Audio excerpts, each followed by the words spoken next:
이 시간 하나님께서 우리에게 주시는 말씀은 마태복음 9장 35절에서 38절입니다. 제가 보는 성경으로 신약 14쪽입니다. 말씀을 봉독할 때에 하나님의 음성을 들으시기 바랍니다. 예수께서 모든 도시와 마을에 두루 다니사 그들의 회당에서 가르치시며 천국 복음을 전파하시며 모든 병과 모든 약한 것을 고치시니라. 무리를 보시고 불쌍히 여기시니 이는 그들이 목자 없는 양과 같이 고생하며 기진함이라. 이에 제자들에게 이르시되 추수할 것은 많되 일꾼은 적으니 그러므로 추수하는 주인에게 청하여 추수할 일꾼들을 보내주소서 하라 하시니라. 한부 찬양대 참 열심히 잘하고 있습니다. 우리 격려 박수 한번 하겠습니다. 감사합니다. 이제 코로나 이 기간을 지나면서 우리 손진성 권사님이 참 걱정이 많았어요. 찬양대가 제대로 형성이 되고 회복이 될까 정말 기도 많이 하셨습니다. 네, 이렇게 회복이 점점 돼서 너무 감사합니다. 오늘 본문 35절을 제가 다시 한번 읽어드릴게요. 예수께서 모든 도시와 마을에 돌아다니사 천국 복음을 전파하셨다. 복음 증거의 아주 쉬운 원리를 여기 소개하고 있습니다. 제가 책을 하나 소개할게요. 경계에 선 사람들. 이는 가까운 임금목 목사님, 저와 아주 친합니다. 후배입니다. 그런데 이분이 강화도를 발로 뛰어다니면서 강화도에 어떻게 복음이 들어왔고 어떻게 전도가 되었고 어떻게 교회가 세워졌는지를 이 책에 아주 상세하게 기록을 해놨습니다. 아주 귀한 책입니다. 어제 우리 교회에 이런저런 일이 있어서 잠깐 오신다고 하더라고요. 그래서 제가 그분, 이 저자이죠, 이분과 함께 여기 있는 이야기를 한참을 또 나누었습니다. 그분에게 허락을 받고는 여기에 있는 내용을 제가 좀 소개를 해드리겠습니다. 그 책에 보면은 이렇게 나옵니다. 우리나라 관문이 인천이지만 100년 전만 해도 우리나라 관문은 강화도였다고 하죠. 존스 선교사가 강화대교에 있는 갑곶 나루터를 통해 강화읍으로 들어가서 복음을 전하려고 했는데 거기에 있는 행정 책임자, 강화유수라고 하죠, 못 들어온다, 이렇게 말했습니다. 우리가 당신들 선교사들이 왜 이곳에 왔는지 알고 있으나 당신들이 전하려 하는 것을 우리는 원치 않는다. 빠를수록 좋으니 여기서 떠나라. 그래서 복음이 못 들어갑니다. 그런데 하나님은 이상하게 이승환이라고 하는 분을 그 강화도에서 준비해 주셨습니다. 이분이 존스 선교사님이 전해줬던 쪽복음, 작은 것, 마태복음 뭐 이런 것으로 번역한 걸 읽고는 예수님을 믿기로 작정합니다. 이승환은 강화 서산면 시루미 마을 출신인데 당시 인천 제물포에 나와서 주막을 열어서 술 장사를 하시던 분이었습니다. 이분이 존스 선교사님에게 관심을 갖고 그분이 전하는 이 복음에 관심을 갖게 되었고, 그리고 진리를 발견해서 예수님을 믿게 됩니다. 존스 선교사님이 이 이승환이라고 하는 분을 잘 가르쳤습니다. 그래서 일정 기간이 지나서 세례를 주려고 했더니 두 가지 이유를 들어서 저는 세례를 다음에 받겠습니다. 첫째, 제가 지금 하고 있는 일이 술 장사인데 이걸 조금 정리하고 받겠습니다. 그리고 두 번째, 천국 복음 제가 분명히 믿습니다. 너무 좋습니다. 그런데 이 좋은 걸 우리 어머니에게 먼저 전해줘야지, 세례를 먼저 받게 해야지, 안 그러면 제가 불효자가 됩니다. 존스 선교사님이 이 마음이 너무나 기특해서 이승환을 고향으로 보냅니다. 그래서 고향에 돌아가서 어머니를 전도하기 시작을 합니다. 그리고는 세례를 받도록 합니다. 그런데 강화도에 못 들어오니까 어떻게 하냐면 밤에 몰래 가서 어머니를 등에 업고 이제 나루터, 깜깜한 그 나루터에 갑니다. 그곳에 선교사님이 그 배 안에서 기다리고 있습니다. 어머니를 그 배 위에 올려드리고 거기서 선상 세례 이루옵니다. 우리나라 그렇게 세례를 받게 됩니다. 이 복음은 거기서 끝나지 않고 김상임이라고 하는 분에게 흐르게 됩니다. 당시 지역의 유지였던 그는 김상님은 조수 선교사님으로부터 쪽복음을 선물로 받았습니다. 그리고는 그 쪽복음에서 진리를 발견합니다. 김상님은 자기 집 앞마당에 12칸짜리 초가집 예배당을 집니다. 그리고는 이승환이라고 하는, 앞에 제가 소개했죠, 그분들 집에서 예배 드리고 있었던 분들을 모셔서 함께 12칸짜리 초가집 예배당에서 예배를 드리기 시작했습니다. 그게 교산교회, 1호 교회가 됩니다. 김상님에게 아들이 둘이 있었습니다. 첫째 아들 김홍재, 둘째 아들 김우재. 김우재가 전도사가 되는데요. 그런데 이 집안에 우환이 닥치니까 아, 예수 믿더니 저거 봐라 저거 봐라 손가락질을 당합니다.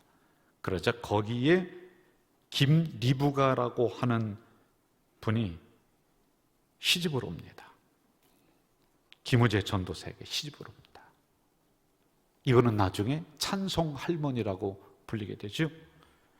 김리부가의 기도와 믿음으로 김상님 가문에 다시 일어나게 되고, 현재 그 가문에서는 목사가 6이요 그리고 여러 명의 장로님들이 배출됩니다. 김리부가라고 하는 이 여인은 그 집안을 일으키는 것은 물론이거니와 강화의 특산물인 인조견을 이고서 머리에 이고 전국 방방곡곡을 다니면서 쪽복음을 전하기를 시작을 합니다. 왜 찬송 할머니냐? 찬송을 외우는 것만 300곡이 됐어요. 그러니까 말씀을 가서 가르치지는 못합니다. 그러나 어려움을 당한 가정에 들어가서 찬송가를 불러주고, 그리고 기도해주고, 그리고 복음 요 한 장짜리를 전달해주고, 그러면서 전국을 돌아다니는 할머니 300곡을 외웁니다.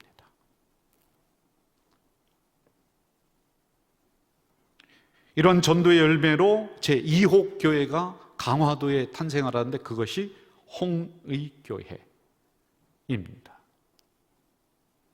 두 번째 교회죠. 1년 만에 교인 수가 80명이 넘었다고 해요. 홍익교회는 강화도의 다른 지역 섬으로 복음을 전파하는 안디옥과 같은, 어머니와 같은 교회가 됩니다. 이 흐름은 세 곳으로 줄기가 뻗어나갑니다. 하나는 강화읍 도시로, 저 홍익교회 하나가 그쪽으로 뻗어가요. 복음이요. 이분들이 나가서 전도하는 거예요. 그리고 두 번째는 고북교회가 이제 탄생합니다. 중섬으로 강화도를 말하는 거예요. 그리고 세 번째는 건너인 교동으로, 서민 교동으로 세 갈래로 쫙 뻗어나가기 시작합니다. 이러한 홍익교회의 복음 전도로 말미암아 거기 있는 성도들이 곳곳으로 가서 전도함으로 말미암아 강화도에 교회가 200개가 있는데 120개 교회가 이 홍익교회의 영향을 받아서 교회가 설립이 됐습니다. 특징이 두 가지가 있습니다. 우리는 믿음 안에서 하나이다. 그때 분쟁이 없었습니다. 그래서 세례를 받고는 이분들이 이름을 바꿉니다. 계명을 합니다. 어떻게 하느냐면 우리는 믿음 안에서 하나이다 라고 하는 일자를 붙입니다. 하나, 일자. 김명일, 조도일, 한상일, 이런 형태로 일자로다가 이름을 다 계명을 해버립니다. 그런데 이것을 족보에 올려버립니다. 두 번째 특징은 주일이 되면은 우리는 죄인입니다. 한 주간 살아온 것이 하나님 앞에 내놓을 것이 없습니다. 라고 하는 마음으로 그들은 검은 옷을 입고 교회를 갑니다. 그러자 그 동네에 있는 많은 사람들이 야, 저 검정개 지나간다. 저 검정개, 저 개들 봐라, 개들. 검정개라고 하는 이런 특징, 이런 놀림을 받으면서 그들은 교회를 갑니다. 홍익교회의 또 한 분을 소개해야 됩니다. 종순일이라고 하는 분이 진리를 발견하고 예수님을 믿었습니다. 그런데 이분은 유학자입니다. 땅도 많고 아주 여유가 있었던 부자 중에 한 분입니다. 저분 돈을 꾸지 않은 사람이 별로 없을 정도로 아주 땅도 부자요, 돈도 많았었던 분입니다. 그는 성경을 읽다가 마태복음 18장 23절 용서할 줄 모르는 무자비한 종에 대한 비유, 거기에 눈길이 머무릅니다. 그 내용은 1만 달란트 빚진 사람이 용서받았습니다. 그런데 용서받고 나가면서 100다네론, 그러니까 오늘 얘기하면 10만 원 정도 빚진 사람을 멱살을 잡고 옥에 가두는 이 내용을 읽게 됩니다. 이 말씀을 읽고 며칠 동안 고민하다가 여기 나오는 사실 얘기를 하는 겁니다. 주일 오후 예배를 마치고 자기에게 돈을 빌려간 마을 사람들을 다 모이세요 그랬더니 돈 꿔간 사람들이 막 불안해서 이자를 올릴 건가? 아니면 돈을 빨리 갚으라고 하는가? 불안한 마음으로 그 집 마당에 모였습니다. 종순일은 성경을 펴서 마태복음에 있는 말씀을 읽은 후에 다음과 같이 선언합니다. 오늘 이 말씀에 나오는 무자비한 종이 바로 나다. 내가 그리스도의 은혜로 죄사함을 받은 것이 1만 달란트 빚진 것 탕감을 받았는데 그보다 더 큰데 100데나리온 10만 원 빚진 동관의 목을 붙잡고 옥에 가두는 이런 악한 짓을 내가 지금 하고 있다. 그러다 내가 천국을 가지 못할 것이 분명하니 오늘부로 여러분에게 빌려준 돈을 없는 것으로 하겠어. 그리고는 빚 문서가 있습니다. 이것을 다 가지고 나와서 그들이 보는 앞에서 불을 태우기를 시작합니다. 다 없어졌습니다. 여기에 모였던 사람들이 뭐라고 그래? 아유, 저 검정개, 저 검정 개들 교회 간다라고 놀렸던 그 지역에 있는 사람들인데 이 상황을 맞이하고는 감동을 얻습니다. 아, 복음이 이게 아니구나. 이 사건을 계기로 1900년 4월 홍의마을은 복음화가 급속도로 이루어지기 시작합니다. 이것으로 끝난 게 아닙니다. 종순일, 이분은 재산이 많았습니다. 그런데 마태복음 19장 내 소유를 팔아 가난한 자들의 주고 나를 따르라 라고 하는 말씀을 읽다 찔림을 받습니다. 우리 선조들로부터 물려받은 이 재산인데 이거 자녀들에게 재산 물려줘봤자 부자 3대를 못 간다라고 하면서 이걸 다 팔아서 교회에 헌납을 합니다. 그리고 나서 얼마 있다가 아내와 함께 돛집 하나씩 메고 아직 복음이 들어가지 않은 남쪽 길상면의 전도 여행을 떠나게 됩니다. 강화 남부 길상면에 가서 전도한 결과 길직, 길촌, 온수, 선두, 넙성, 덕진 등지에 교회가 설립이 됩니다. 강화도의 200개 교회 중에 120개 교회가 이분이 재산을 헌납을 했습니다. 그리고 이것이 종잣돈이 되어서 120개 교회가 개척이 되고 건축이 되는 놀라운 역사가 이 한 분으로 인해서 일어나게 됩니다. 주문도에서 전도를 하며 목회를 하는데 마을 사람들이 감동하고 교회를 보는 눈이 달라졌다라고 합니다. 오래지 않아 섬 주민 181호, 그러니까 그 가구가, 그런데 거기에 134가구가 예수를 믿었습니다. 75%. 지금도 면 소세지인 주문도에는 두 가지가 없답니다. 술집이었고 다방이었고. 저는 이 책을 보면서 그분과 대화를 하면서 목사님 어떻게 이렇게 귀한 자료를 캐냈습니까? 우리 인천에서 멀지 않은 강화도인데 이런 역사가 숨겨져 있는 거예요. 그분이 찾아가서 그분들을 만나고 인터뷰를 하고 교회 가서 사진을 찍고 하면서 이 역사를 보면서 이 목사님이 눈물을 흘리지 않을 수가 없었다.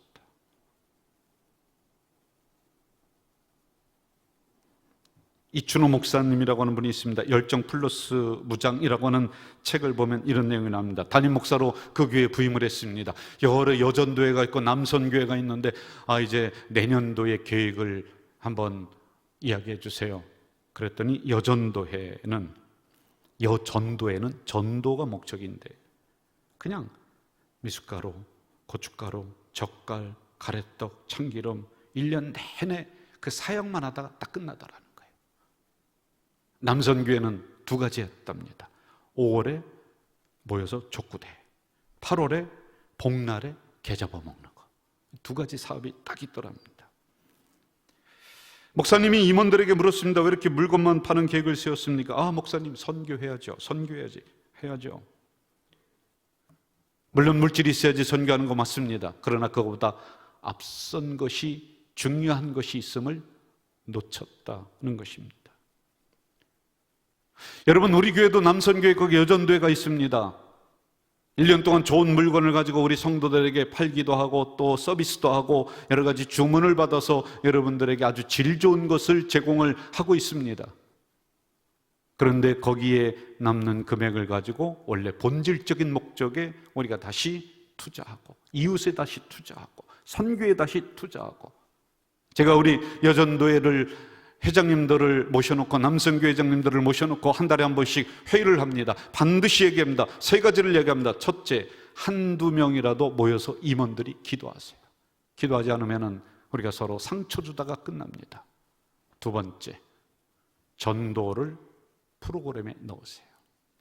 안수 집사님들이 모여서 조끼를 입고 섬김 전도 나갑니다. 여전도에도 이제 다시 한번 이게 활성화가 될 것입니다만은 이제 섬김 전도 나가고, 그러면서 여전도의 본래 목적이 그겁니다. 선교 목적이 그겁니다. 이걸 제가 하고 있습니다. 그리고 세 번째, 물건을 팔 때는 정말 정성을 들여서 아주 깨끗하게, 아주 최선을 다해서 하고 있습니다. 속이지 않습니다. 이번에 10월 22일에 토요일입니다. 이때 우리는 바자회가 수년 동안, 제가 볼 때 제가 오기 전부터 아마 20, 30년이 넘었던 것 같습니다. 이런 역사를 가지고 이 바자회를 쭉 진행을 하는데 축제입니다. 믿지 않는 분들 오셔서 국수 사드시고 또 여러분들이 국수 사주시고 국수값도 쌉니다. 그러면서 그분들을 교회로 초청하는 이런 일을 하고 있습니다. 우리 교회는 비교적 목적을 잊어버리지 않았다. 여전도회, 남선교회,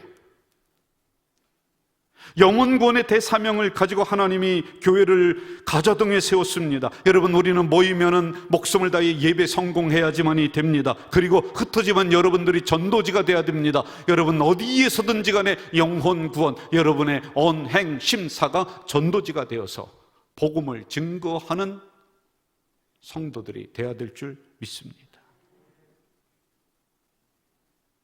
교회 왔더니 회의하느라고, 세미나 하느라고, 뭐 결의하느라고, 조직하느라고, 뭐 이것저것 하느라고 비본질적인 것에 논쟁하다가 마음 상하다가 서로 싸우다가 분쟁하다가 갈등하고 상처 주고 뿔뿔이 흩어져요. 근데 다시는 교회 나오나 봐라. 이게 교회입니까? 아닙니다. 라면 예배, 또 하나 영혼 구원. 여기에 우리는 다른 그 어떤 것이 우선순위로 침범하게 해서는 안 됩니다. 교회 전도 이야기라고 하는 글에서 다음과 같이 말하고 있죠. 전도는 교회의 건강한 영성을 회복한다. 여러분, 전도하지 않는 교회는 에너지가 안으로 뭉쳐서 서로 싸웁니다. 저는 그런 교회도 있어 봤습니다. 이쪽 저쪽에서 예배 시간에 손 들고 목사님 하면서 막 강대상으로 달려나오고 막 구둣발로 위에 올라와서 목사님 끌어내리고, 내가 왜 이 교회에 왔던 거 정말 교육전사 때 후회를 했습니다. 그런 교회가 무슨 영혼 구원. 여러분, 새로운 성도가 왔다가 엄에 뜨거워라 하고 다 도망갑니다. 영혼 구원에 초점을 맞추는 교회는 행복합니다. 성도들이 막 웃음이 넘쳐납니다. 그게 교회의 건강성을 측정하는 기준입니다. 또 이렇게 얘기합니다. 전도는 교회를 새롭게 만들어준다. 아주 단순한 진리입니다. 여러분, 복음은 다른 이웃으로 흘러야 됩니다. 물도 고이면 썩습니다. 사해바다는 썩어버렸습니다. 그러나 저 갈릴리 바다는 물이 흐르니까 온갖 생물 물고기들이 풍부하게 뛰어놉니다. 여러분, 이 복음은 우리 교회를 통해서 가좌동으로, 인천으로, 이웃으로, 세계로 흘러야지 됩니다. 그래야지 교회가 새로워지는 거예요. 새로운 성도들이 교회 왔더니 야, 내가 찾던 교회다, 참 좋은 교회다, 그리하면서 그분들이 잘 정착할 수 있는 분위기를 우리가 만들어야지만이 됩니다. 왔더니 끼리끼리 모이고 껴주지도 않고 그러면 다시는 교회 안 나옵니다.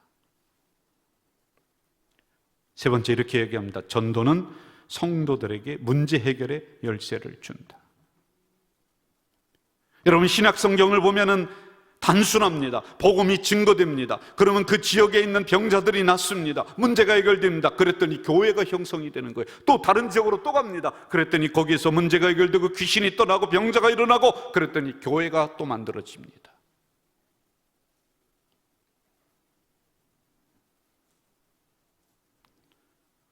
이번에 우리 교회에서 포스터 하나를 만들었죠? 사이다.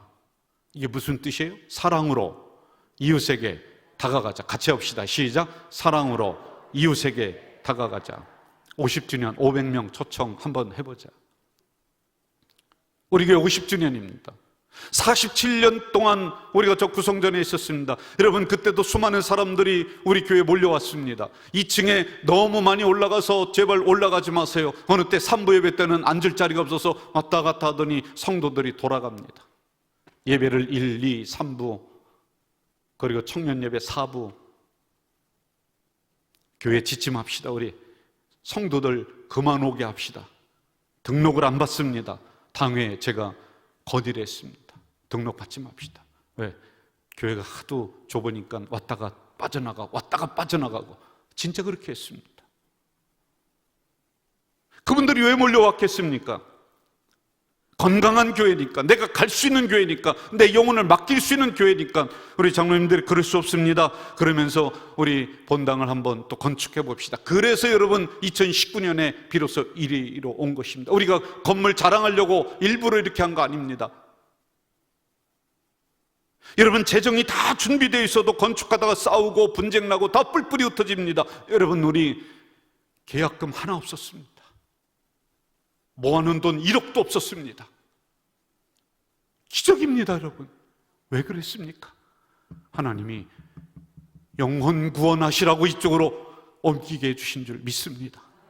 그럼 우리가 구체적으로 어떻게 해야 될까요? 3가지. 첫째, 이스라엘 집에 잃어버린 양에게로 가라. 마태복음 10장. 예수께서 이 12를 내어보내시며 명하여 가라사대 이방인의 길로도 가지 말고 사마리아인의 고을에도 들어가지 말고 차라리 이스라엘 집에 잃어버린 양에게 가라. 여러분, 본래적인 의미는 멀리 가서 전도하라. 여러분, 부산에 있는 사람 가서 전도해서 어떻게 우리 교회에 모시고 옵니까? 저 서울에 있는 사람 올 수도 있습니다만은 가까운 데 나가라고 해야죠. 우리 교회 다니다가 이사 갑니다. 그러면은 할 수만 있으면 그 근처에 있는 건강한 교회를 3개 소개합니다. 다녀보시고 건강한 교회다 그러면 그쪽 나가세요. 가까운 곳부터 전도해야 됩니다. 내 이웃부터 전도해야 됩니다. 내 친지부터 해야 됩니다. 멀리 가서 할 필요 없습니다. 미국의 교회 성장학자 알머 타운즈 박사는 교회 처음 나오는 사람들 어떻게 교회 나오셨습니까? 유형별로 연구를 했는데 친구나 친지를 통해서 나오게 되었다. 86%. 우리나라도 똑같은 설문조사했습니다. 86%. 가까운 친지, 친구. 2021년, 22년 코로나가 너무 중했습니다. 우리는 경험하지 못한 전염병을 겪으면서 여기까지 왔습니다. 어느 때는 교회 나오지 마세요 그러면서 본당 문을 닫고 여기서 제 혼자 예배드리고 얼마나 슬펐는지 모릅니다. 교회 오지 마세요 그렇게 서너 달 하다가 또 몇 달 교회 나오다가 또 멈췄다가 또 교회 나오다가. 그런데 여러분, 2022년에도 사실은 봄에 우리가 2-3달 교회 못 나왔습니다. 나오지 마세요. 유튜브로 다 보내드렸습니다. 그런데 비로소 4월인 건부터 우리가 예배드리는데 그때부터 지금까지 여러분 어린아이까지 해서 90명 성도들이 막 오는 거예요. 감명 깊은 이야기를 하나 소개해 드릴게요. 자녀들을 위해 어린이 부서가 어디가 잘 돼 있는가, 교회 학교가 어디가 잘 돼 있는가 이렇게 보다가 이 교회다. 그래서 등록하신 분의 이야기입니다. 우리 교회 방모 집사님이 그분에게 그럼 우리 교회 한번 나와봐라. 우리 교회 얼마나 이 시스템이 잘 돼 있고 어린아이들 교육이 잘 돼 있는지 모른다. 그러면서 소개해 주었다고 합니다.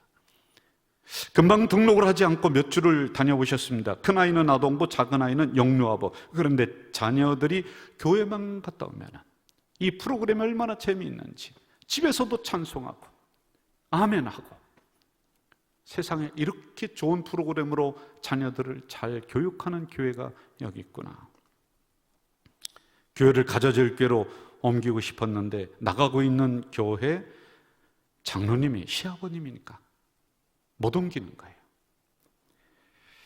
그래서 이분이 어떻게 했냐면 영상으로 새벽 기도를 우리 교회로 들어옵니다. 들어와서 새벽 기도를 보면서 노트를 가지고서 하나하나 적기를 시작을 했다고 합니다. 오늘은 어떤 본문으로 어떤 은혜가 있다 쭉 적어 나갔습니다. 한참 지난 후에 아버지, 시아버지 장로님에게 노트를 보여주면서 아버님 정말 좋은 교회예요. 우리 자녀들도 얼마나 재미있게 다니는지 몰라요. 제가 그 교회에 갈 수 있도록 허락해 주세요. 그랬더니 시아버지 장로님이 인터넷 통해서 어느 교회인지 한번 찾아봤죠. 이 교회는 네가 나가라. 괜찮다. 그래서 정착하신 분, 지금 아마 여기에 계실 겁니다. 지난주 등록하신 도하동 아파트에 사시는 분도요, 우리 교회某某某 목사님이 권유했습니다. 제가 여러분 저 도하동 아파트를 보면서 거기에 몇 번을 제가 돌았는지 모릅니다. 하나님 저기에 전도의 문이 열리게 해주세요. 우리 교회까지 3분 20초 정도 걸립니다. 이쪽에 있는 십정동에서는 1분 10몇 초뿐이 안 걸립니다. 1분 정도 걸립니다. 하나님 저쪽도 복음이 들어가게 도와주세요. 그런데 가까이에 있는 친구인某某某 목사님이 우리 교회를 소개를 하고 그래서 지난주에 자녀들과 함께 등록을 하셨습니다. 대부분이 이렇습니다. 주님도 멀리 가기보다는 가까운 마을에 먼저 가라. 도시와 마을들에 두루 다니면서 복음을 전파하셨다라고 합니다. 여러분 이번 기회에 우리 한번 좀 해봅시다. 이 가자동, 서구, 정말 내 이웃, 내 친지, 다른 사람처럼 무슨 전도 몇백 명에 오면은 무슨 차 준다, 뭐 준다, 뭐 선교 여행 보내준다. 여러분 그런 거 하지 않습니다. 우리는 교회 본질을 지금 회복해 나가고 있는 가운데 있습니다. 여러분 이렇게 해서 이번 가을에 우리도 한번 초청해서 이 멋진 교회, 멋진 예배, 살아있는 예배 소개해주는 여러분들 되시기를 주의 이름으로 부탁을 드립니다. 두 번째, 고생하며 기진한 이들에게 가라. 36절, 무리를 보시고 불쌍히 여기시니 이는 그들이 목자 없는 양과 같이 고생하며 기진함이라. 유랑하고 방랑하는 성도들 안 나가. 가나안 성도 안 나간데 노매드 그리스도인이라고 합니다. 여기 어느 집사님의 고백을 한번 들어보시죠. 제가 그랬었던 때가 있었습니다. 교회를 혐오하고 사람들에게 실망해서 그랬습니다. 제가 찾는 하나님을 교회에서 찾을 수 없어서 제가 아는 말씀은 그런 게 아니라서 교회를 떠났습니다. 교회를 떠날 핑계는 아주 좋았습니다. 이사 때문에, 직장 때문에, 그리고 이번에는 코로나 때문에 다른 교회를 찾아다녔습니다. 한국교회 어두운 소식을 누가 봐도 제일 수밖에 없는 뉴스들을 보면서 이번 기회에 교회와 거리 두기 좋은 때라고 여겼습니다. 그래서 교회와 거리를 두었습니다. 나 홀로 예배를 드리고 교회를 가더라도 2주 단위로 교회를 옮겨 다니는 게 익숙해질 때쯤 나의 삶과 환경에 큰 고난과 위험이 닥쳐왔습니다. 그제서야 뒤늦게 깨달았습니다. 내가 옳고 나는 다르다고 믿었기에 떠났었는데 사실은 나도 별반 다를 게 없는 죄인이었다는 걸 깨닫게 하셨습니다. 교회를 떠나면 내 믿음을 지킬 수 있을 거라 생각했는데 정신 차리니 세상 가운데 내 영은 구걸하는 거지가 되어 있습니다. 교회를 비난하고 교인들을 원망하면 다 다를 줄 알았는데 하나님께서 슬퍼하시고 아파하심을 뒤늦게 깨달았습니다. 이 교회 저 교회 다니면서 목사님들의 설교를 평가했고 교회를 감정하듯 살피고 우선순위를 나눴습니다. 뭔가 내 마음에 들지 않으면 교회 리스트에서 지우는 거예요. 이 교회 아니야. 목사님 설교가 그 주에 삐끗 잘못했다. 이 말씀 아니야. 다른 데 가서 또 듣습니다. 이 코로나 기간에 유튜브로 한 번, 두 번, 세 번, 네 번 그렇게 온라인 예배를 들으면서 나중에 내 신앙이 엉망이 되었습니다. 한꺼번에 내야지 그렇게 모아뒀던 헌금은 어디로 갔는지 모릅니다. 신앙이 추락해버렸습니다. 시간이 흐를수록 나태해졌습니다. 뿌리가 깊지 않기에 시들어가는 신앙, 말씀을 묵상하기보다는 그냥 겉만 하려는 신앙이 되어버렸습니다. 이렇게 된 게 교회 탓이었고 성도 탓이었고 목사 탓이었습니다. 그런데 알고 보니 내 탓이, 내가 잘못된 거예요. 이대로는 안 되겠다 정신이 번쩍 들었습니다. 진짜 한 걸음만 더 내디디면, 한 걸음만 더 멀어지면 나는 영원히 낭떠러지게 떨어져서 죽을 수밖에 없는 위기감을 느꼈습니다. 그 집사님의 고백이에요. 그래서 다시 교회로 돌아갈 수밖에 없었습니다. 목사들이 잘못했습니다. 그래서 목자 없이도 신앙생활 하겠다라고 결심하게 된 동기를 준 것이 저희 목자들입니다. 죄송합니다. 그런데 여러분 잘못은 없을까요? 교회를 잃어버렸습니다. 교회들이 온갖 분쟁하느라고 정말 같은 교인이면서도 나는 교회 싫다, 교회 싫다. 그런데 여러분, 정말 여러분들 마음속에는 내 교회가 있습니까? 내 교회가 있습니까? 목자 없이도 살고 교회 없이도 산다라고 생각했는데 우리는 그동안 기진해버렸습니다. 지쳤습니다. 사는 게 아니었습니다. 다시 이 심령들을 살리기 위해서는 말씀이 들어가야 됩니다. 복음이 들어가야지만이 된다는 것입니다. 그래서 지치고 기진한 이들에게 가라. 여러분, 그것만이 아닙니다. 이 어려운 세상 여러분들이 사느라고 얼마나 힘들고 지쳤는지 모릅니다. 하나님 말씀도 들어오지 않습니다. 사업하느라고 기진하고 지친 성도들이 너무 많습니다. 그들에게 가라는 겁니다. 가서 말씀을 넣어주라는 겁니다. 그 심령을 살리라는 겁니다.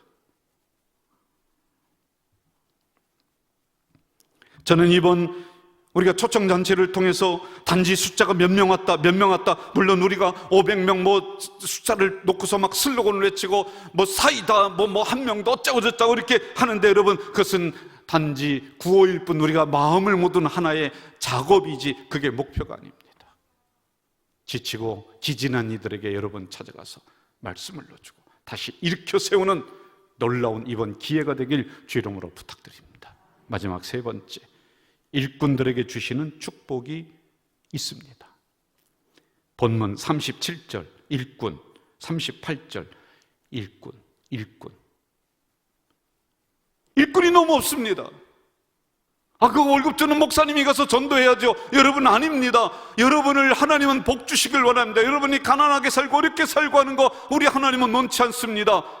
그런데 하나님 복 주세요. 하나님 공짜가 없습니다. 하나님이 일꾼으로 부르셨습니다. 야, 가서 추수 좀 해라. 싹쓸 주신다는 겁니다.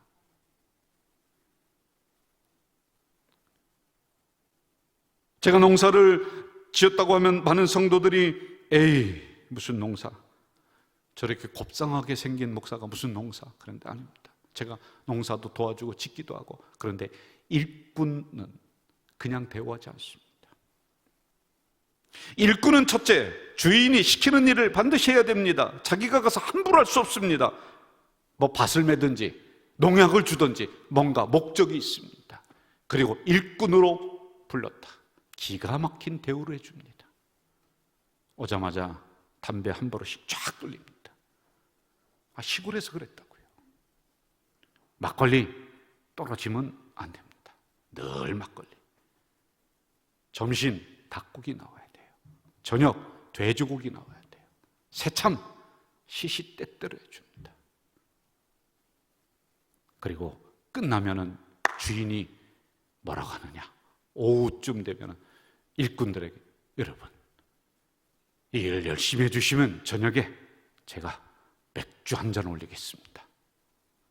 좋아하시는 분들이 있는 것 같아요. 왜? 그때 맥주는 최고였거든요. 아주 기가 막히게 대우합니다. 그리고 일 딱 끝나면 임금 딱딱 쳐줍니다. 안 그러면 안 갑니다.